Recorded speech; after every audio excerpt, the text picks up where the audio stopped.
Sold at 560. 785 the first, 785 the second, be sure, 785 the third, the final time, sold.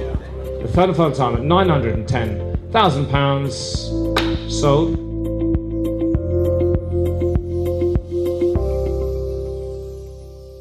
Well, welcome everybody to this current edition of the Allsop Prop Chat. This is designed to cover a couple of things, the spring auction and the spring statement. We've got a special guest with us today. My name is George Walker of Allsop's. My special guest is Andrew Hoban. Andrew's joining us. He's a partner of Val's team from somewhere in the northeast, Andrew. Thanks very much, George. Yeah, I'm sat currently in the historic city of Durham on the North Bailey, very close to Will Clough's old university college. So it's always good to know Will did go to university, particularly now. Will's joining us and obviously and we got Ben Hodge from Brighton, I think, this morning. We've got lots to cover this morning. Keep it short and sharp. Love your feedback as always. It's been a week of feedback actually. I'll pass you over to Will, who had an email this morning, and he will run us through the agenda, but also that first bit of feedback. Yeah, always nice to come into the office and have some feedback from a happy client. Dave, good morning if you're listening. Just saying that he's had a lot of private treaty sales where buyers are dragging their feet, making excuses for delays and trying to chip pricing. And the auction provided a very clean exit for him before the planned tax changes. What are we going to run through today? We'll touch on the spring statement, which Andrew will talk about and link that to inflation and the impact on interest rates. Ben will then tie that into who's been buying and a little bit more about the numbers behind the buyers, shall we say. And then, as ever, we'll pick out one or two highlights from the auction before rounding off and letting everyone enjoy the sunshine. I was just going to say, I think the results really suggest that despite the sort of unsettling news that's coming from around the world at the moment, our market is quite resilient to that. It was such a strong day. I think George will touch on the numbers. And in the spring statement as well, there doesn't seem to have been anything that's really deterred our buyers because we had a very, very strong day yesterday. Yeah, we did. I know we ran through earlier, but I mean, a £66 million sale, which is rising. I think Tom's just screened another one, which is sort of pretty, just a bit ahead of last year. It's a really solid day, over 6%, so pretty solid. Lots of things deterring investors potentially, but it doesn't seem to have had much impact. So that's very good. Good. So, Andrew, the spring statement, any surprises? Not really, George. And not a lot was really said in respect of the property market. It's very much focused on living costs. I'm sure we're all aware of the 5p per litre cut in fuel duty, £1,000 increase in employment allowance. But in terms of property, the only major thing that really comes out, the 50% business rates relief. So those are eligible retail, hospitality and leisure properties, which will run this coming financial year. But I don't think it really goes far enough, to be honest. Is that an extension? Yeah, it is. Exactly. It's an extension. And I was reading a comment from the British Property Federation. They were saying the Shopkeepers campaign, they're very much calling on the Chancellor to refund the estimated £7.9 billion of business rates overpayments. That was from retail ratepayers from the fall in property values from 2015. So hopefully there'll be something along those lines which help occupiers in a much more impactful way in the autumn budget. We may see other impacts there. Yeah, I mean, you're going to realistically expect the Chancellor to backfill from 2015, particularly having taken on his debt from the lockdown. And business rates reform gets kicked down the road even further. Exactly, yeah. But I think the key take-home point from the budget is, of course, inflation. Now running at 6.2%, we're expected to hit the 8% mark. And I guess the key instrument within the Chancellor's tool is the MPC, the Monetary Policy Committee, who control interest rates. And we're going to see further rises in interest rates, that's for sure. Maybe we'll see longer term averages now of, heading towards a sort of 2% mark over a sort of 5-year term. But now, as you all are aware, we're at 0.75%. What is you suggesting 2%? What does that mean for your clients? If your client's borrowing a £5 million loan or a £10 million asset, what can they fix out, Andrew? Well, at the moment, well-let assets, on a 3-5 year term, they could be getting rates as low as sort of 2.5% on the best quality assets. So it does have a real impact on borrowing. I'm seeing a couple of clients fixing in interest rates. There's been a little bit of a rush of late in terms of getting property valuations done to take advantage of the low interest rate environment. So that will in time, it might be a bit of a slow turn up as we're not going to see any major hike in interest rates, but that will have an impact, I think, in the medium term. And it's quite compelling when our average yield is sort of hovering around the 8%. And Ben, what do the buyers say? I mean, you are famous for doing the buyer survey in the room, but also online. So what are the buyers saying as a result of yesterday's sale? Well, as usual, we did ask the buyers for their feedback after the sale. So thank you to all the buyers that answered our survey. It's quite interesting, really. We saw the return to the auction of a number of our regular buyers.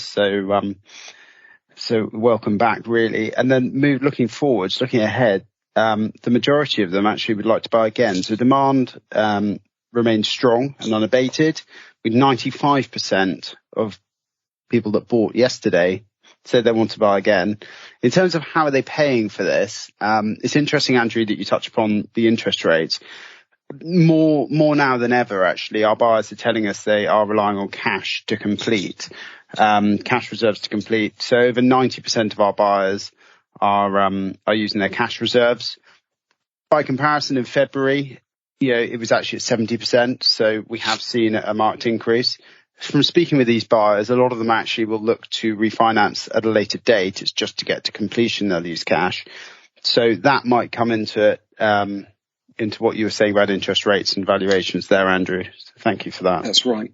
No, pleasure. Yeah, and I think probably what happens then is, they're buying with cash, probably looking to package up. We see this a lot in terms of what we do day to day, small portfolios of assets, very similar to what you sell at auction, then packaged up where you can drive a probably better margin as you spread the risk over several assets. And I think what must be driving this is that I know how hard your team's been working recently, Andrew. I mean, getting these loans processed takes a long time, doesn't it? I mean, that can delay deals, and then a 3-week exchange completion, it ain't going to happen. So you have to have cash.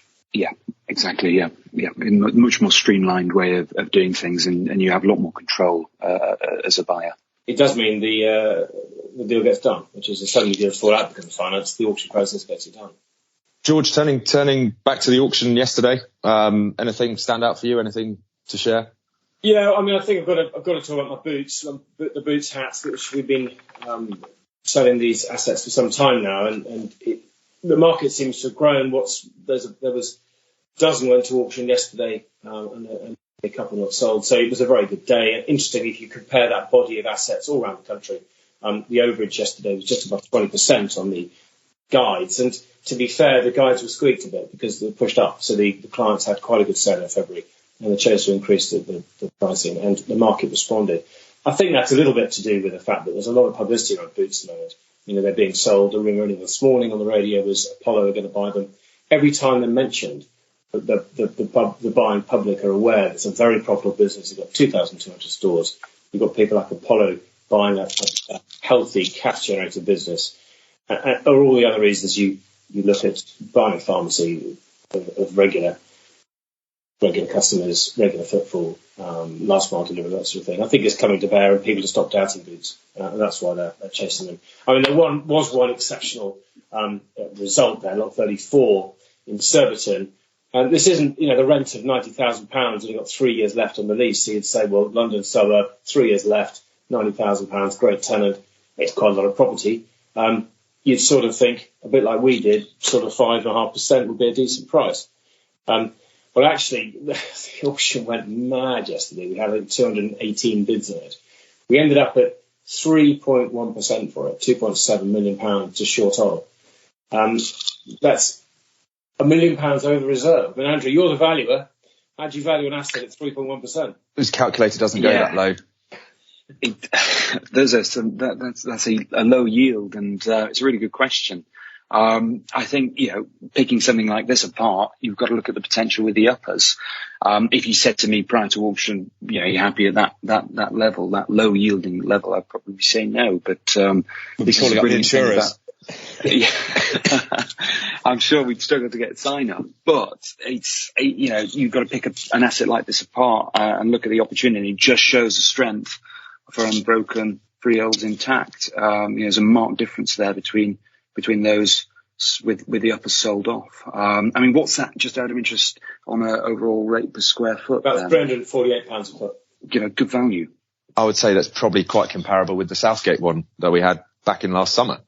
Right. Underutilised uppers, we've talked about that before on the pod, where it's hard to put a number on that. It's worth something different to every person having a bid for it. Yeah, and once again, like we did last September, yesterday we had somebody, 2 people just wanted it, and they competed in the heat of the moment, unconditional contract, and there we are. The buyer actually competed to that extent because he liked the position. He hadn't been upstairs. He didn't consider the development at that point in time. He liked the trading position of it. Obviously, it was a cracking position in Surbiton. Liked the tenant. He wanted a stable income flow. That was his main priority for purchase. And actually, should the tenant not renew their lease upon expiry, he's confident because of the strength of the position on the high street, he can get either a food retailer, so supermarket type of occupier, or a fast food operator is what he is eyeing up as he thinks they might go in.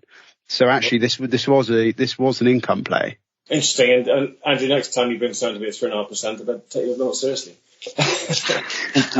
So look, I mean, other examples of during the day. Clearly, we sold just short of 100 assets. It was a big day. What else, Cloughy, caught your attention as a transaction that really is the auction process that got us the number? Looking at the ones that I was dealing with, I'd probably pick out the property in Tunbridge, lot 76. It's Peacocks. The Peacocks unit, yeah. Yeah, and it's a Phoenix company out of the old Peacocks.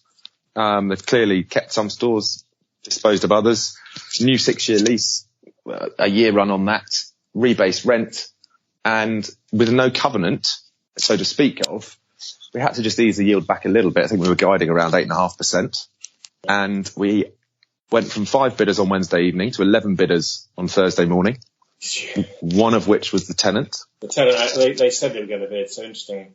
And 2 people, it hovered around the £1 million for a while, and then 2 people drove it on to over 1.1 million, 6%. You know, that's not an uncommon yield for Tunbridge, but for a property that is let to a sort of nil covenant, so to speak, because it's brand new.